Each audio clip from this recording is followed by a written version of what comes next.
Hey guys, I'm showing you this SimPure whole house water filter housing. It's an inline water filter for a home and RV, and you can see this comes in nice box and all the attachments. This is the main water filtration system. This is to open the below part to change the filter, the wall accessory.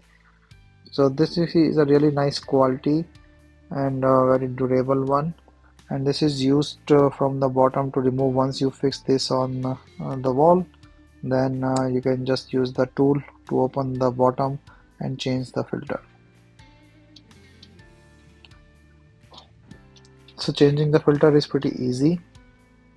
You have to just open it and put those circular filter inside it and then close it.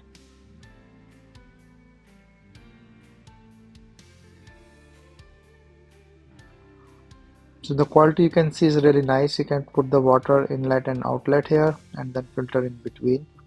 So with the carbon filter, it will filter the carbon from the water and provide to the whole house system.